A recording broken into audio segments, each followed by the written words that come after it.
Hello and welcome. I'm Kriti Mehta and you're watching the World Report on NewsX World. We'll start with a look at the top headlines. US President Donald Trump says he has secured what he calls total and permanent access to Greenland under a new framework deal with NATO, even as questions remain over sovereignty and alliance unity. Venezuela's parliament gives initial approval to a bill that would open the country's oil sector to private investors, marking a dramatic shift away from decades of state control. The Chinese Coast Guard dispatches 2 vessels to rescue 21 Philippine crew members in a foreign cargo ship that capsized in waters near the Scarborough Shoal. The Chinese military reported that 2 crew members had died while 17 were rescued. The US formally exits World Health Organization but leaves behind roughly $260 million in unpaid dues and a mess over who pays after the world's former largest payer leaves. Poll campaigning gathers momentum in Bangladesh after 3 weeks ahead of the polls as the country's main political parties, including the BNP, Jamaat-e-Islami and National Citizen Party, are in a race, campaigning underway with tight security and no reported violence. Ukrainian, US and Russian officials to hold security talks in the UAE on Friday, the Kremlin confirmed following a meeting of top US negotiators with Vladimir Putin in Moscow. US President Donald Trump withdraws invite for Canada's Prime Minister Mark Carney to join his newly constituted Board of Peace for Gaza. NATO Secretary General Mark Rutte says he and US President Donald Trump had discussed in Davos how the transatlantic alliance should best defend the Arctic against Russia and China.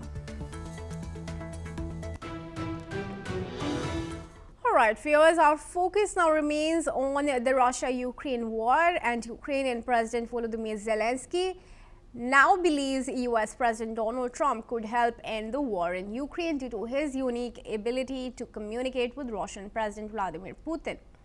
Speaking at the World Economic Forum in Davos, Zelensky emphasized that not everyone has such a direct line to Putin. Listen in. But we want to stop this war. And that's why I think President Trump he really can, because he has dialogue with Putin. Not everybody has dialogue, just even dialogue. He has dialogue with Putin on the same levels. I think America is much stronger than Russia, and you can see the result of this war. That's why I think that American army is stronger than Russian army, because of our experience with the war, with defending ourselves. But this is a real war in Europe, which already longer than the Second World War II already, and we need to stop. Ukraine, Russia and United States are set to hold their first ever trilateral talks aimed at ending the war in Ukraine. President Zelensky says the meeting will take place in Abu Dhabi. This is how Zelensky responded when asked about the impending meeting. Listen in.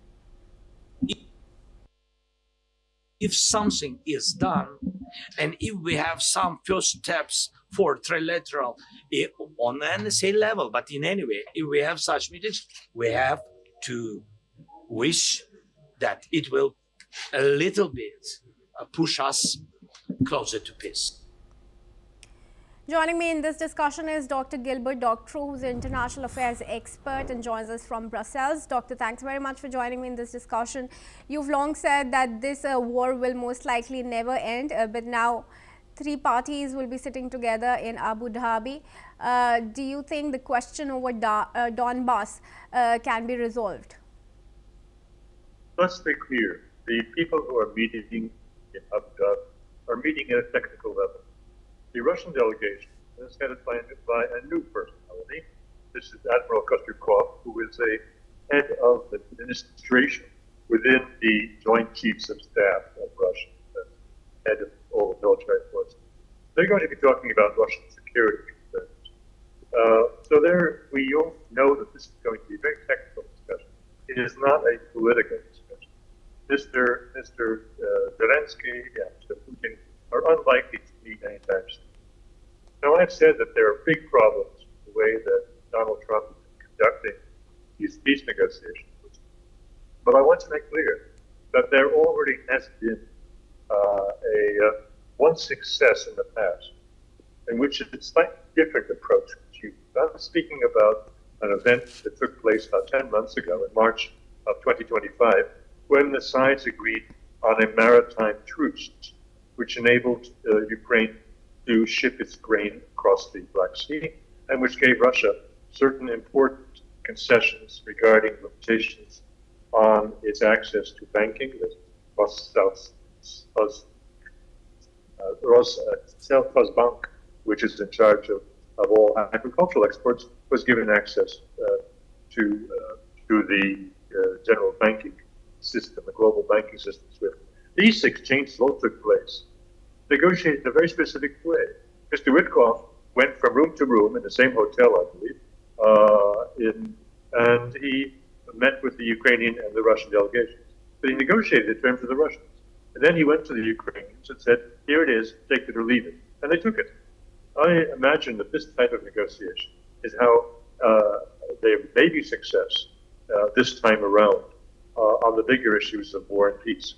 However, the notion that Mr. Trump will bring together Zelensky and Putin, who will sit across the table and talk in a civilized way about ending the war, I think that's improbable. All right, Doctor, thank you for your perspective on the situation. I request you to stay on with us. Viewers, the French Navy has now intercepted a Russian tanker on Thursday, January 22nd, in the Mediterranean, suspected of it being part of Russia's shadow fleet. The interception took place in the Western Mediterranean between Spain and Morocco, with support from other countries, including Britain. French President Emmanuel Macron has addressed the operation, pointing out its importance in stopping vessels that aid Russia's war efforts in Ukraine. Let's listen in. Nous continuons d'agir avec clarté là aussi. Nous avons expliqué que la flotte fantôme était un problème pour nous tous parce qu'elle permettait de financer l'effort de guerre de la Russie et qu'elle contrevenait aux règles et aux sanctions que nous avions décidées. Et donc la marine française a agi en bonne ordre pour faire respecter le droit et venir contrarier le mouvement d'un navire qui contribue justement à cette flotte fantôme. Donc c'est une bonne chose, ça montre l'efficacité de la marine française et la constance de notre effort. Merci beaucoup.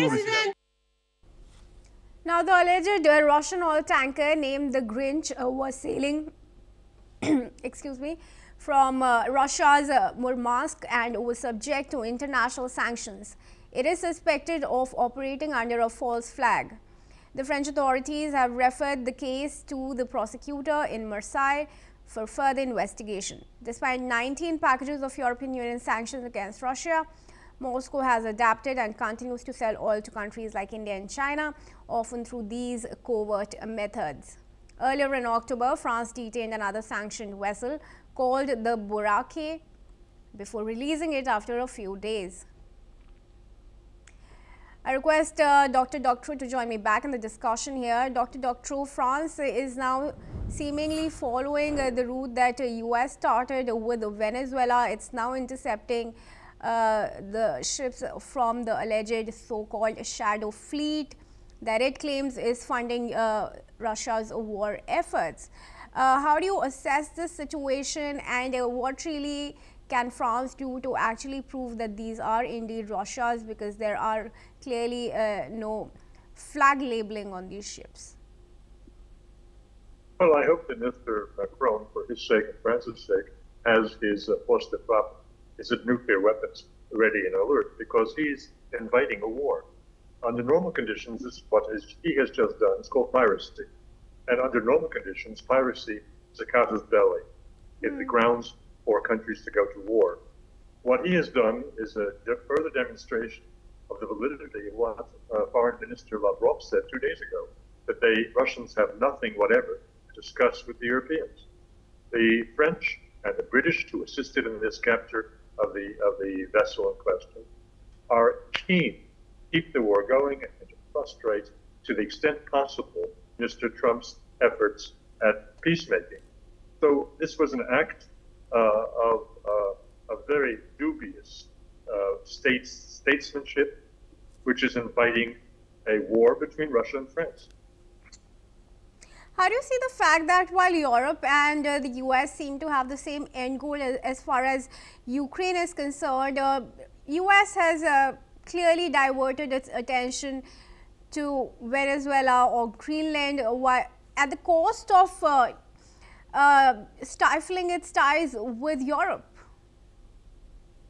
Well, the Venezuelan and particularly the Greenland adventures are intended to fracture U.S. relations with Europe and to lead to the breakdown of NATO.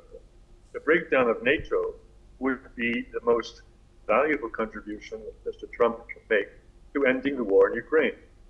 Because if NATO fractures, then Ukraine has absolutely no defense and will be forced to capitulate. So these things are all related, although to the casual observer, they may seem arbitrary and unrelated issues.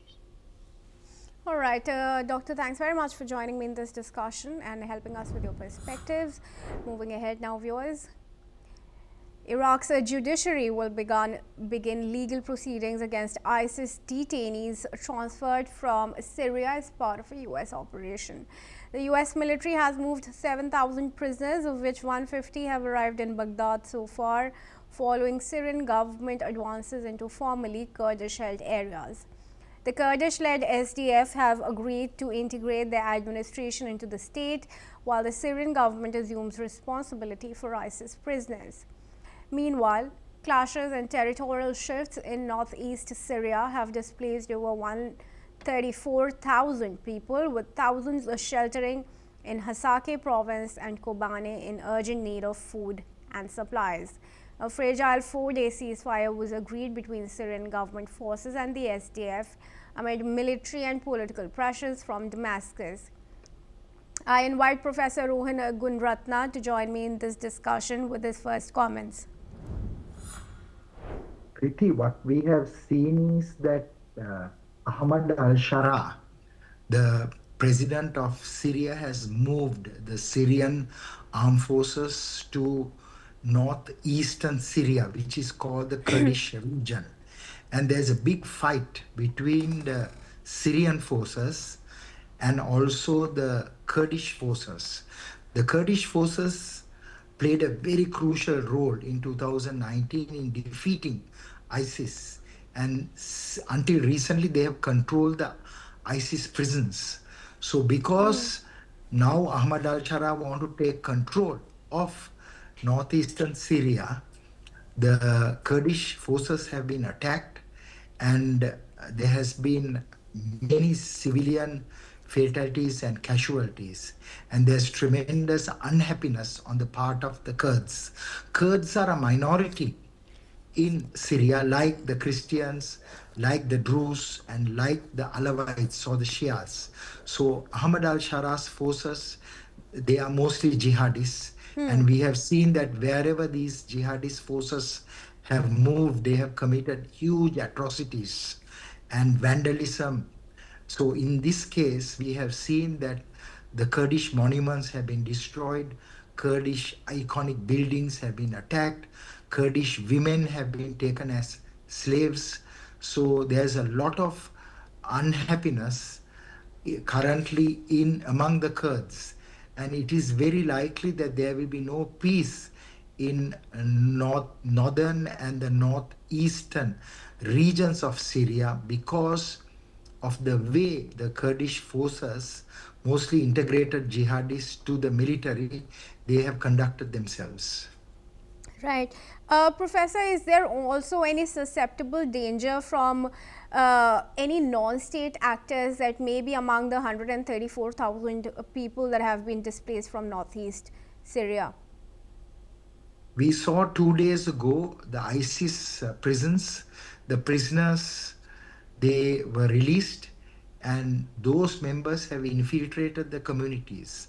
So ISIS could always reorganize and make a comeback. So I think the real threat, as you said, non-state actors, the primary threat is from ISIS. The second threat is Al-Qaeda, because it's not only ISIS members, but there are many Al Qaeda members. So I think that unless the situation is very carefully managed, ISIS will research, Al Qaeda will research, and all the gains that have been made by the Kurdish forces to dismantle ISIS, these gains will be lost. All right, Professor, do you think Iraq will be able to fairly carry on these prosecutions of these IS detainees that are now sent there, and also if Al-Shara will really allow for that to happen? A very small number of Islamic State detainees have been transferred to Iraq. And of course, the Iraqi government says that they will prosecute them. But what is important is that the statement was made too early. Now, many of the ISIS detainees and ISIS prisoners who have been freed will not want to go to Iraq. Iraq certainly is a better place to house them. And more than prosecuting them, I would say that the approach should be to rehabilitate them. So I think that the key message is after serving prison time of more than 10 years, most of these detainees should be rehabilitated and reintegrated back to society rather than prosecute them. But we do know, Professor, that most of these IS elements are highly radicalized and probably brainwashed. How do you think those radicalization efforts can really take place? Is Iraq prepared for it, and how long can that process really take? For 10 years, the international community neglected the 46,000 ISIS members and their families detained in Syria. They didn't start a rehab program, and they remained very radical. And now that a key decision has been made to move them to Iraq, certainly those who have committed the worst crimes, they can be prosecuted. But of the 46,000, 90% of them are women and children. So I believe that the key message from the Iraqi government should be to rehabilitate and to reintegrate the women and the children and those males who have committed worst atrocities, such as murder. Of course, they can be prosecuted. Even they too should be rehabilitated so that they will realize that they have been guided by a hateful ideology, and they should now live a life, a mainstream life, a life of moderation, toleration, and coexistence. All right, Professor, thank you very much for joining us and speaking to us. Now, moving ahead, viewers, US President Donald Trump has filed a $5 billion lawsuit against JP Morgan Chase and its CEO, Jamie Dimon. The lawsuit, filed in a Miami-Dade County court, accuses the bank of closing several of Trump's accounts to push a political agenda. Let's first listen to Trump's comments. It debanked me, so we'll see if that means anything, but I think it should. You shouldn't be debanked. You get debanked if you don't have money or if you default and you have this great company, and all of a sudden I was told, no, you can't do that. It's so wrong. And so I don't know what their excuse would be. Maybe their excuse would be the regulators. I don't know. But regardless, I guess it's a good lawsuit because every pundit has come out and said Trump has a great. JP Morgan, meanwhile, denies these allegations, stating that it does not close accounts for political or religious reasons. The bank also expressed regret over the lawsuit, but it stands by its actions and says the suit has no merit.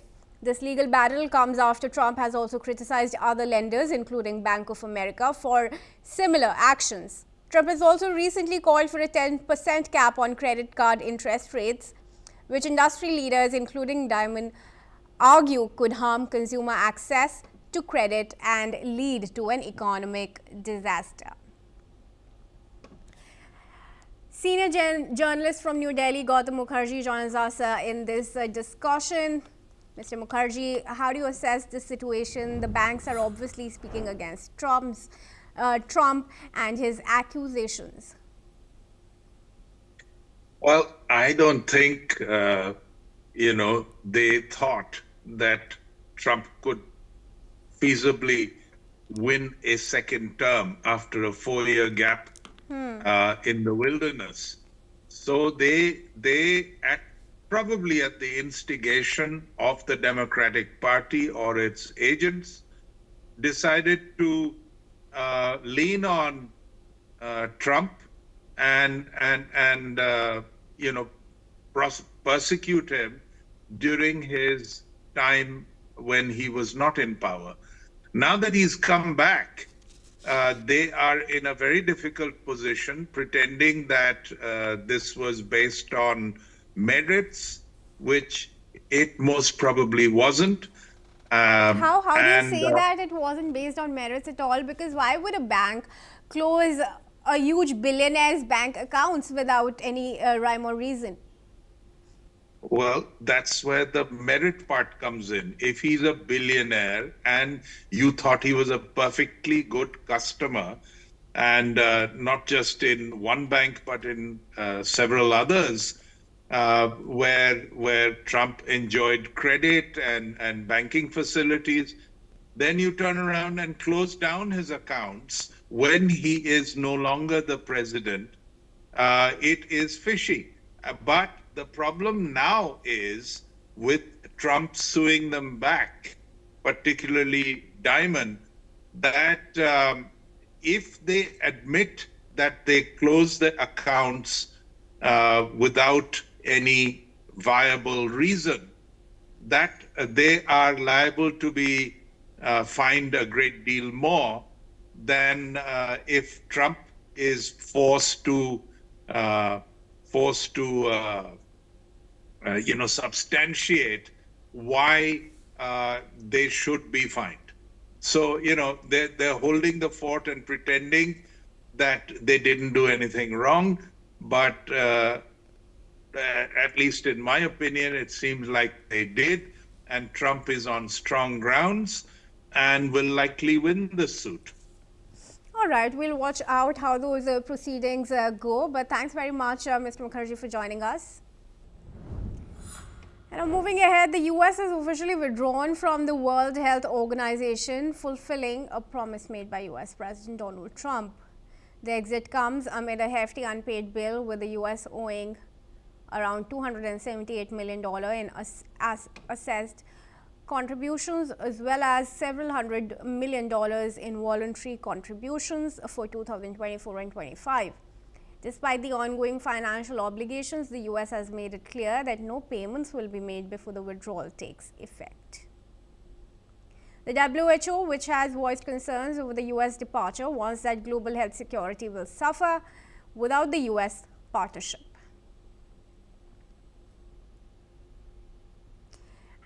And Malaysia has reopened access to the AI chatbot Grok after social media platform X introduced new safety measures. The temporary block imposed earlier this month came amid global criticism of a Grok feature that allowed users to generate and share sexualized images of others. Malaysia's communication regulator confirmed the restoration, emphasizing that the platform's updated safeguards now meet local safety requirements.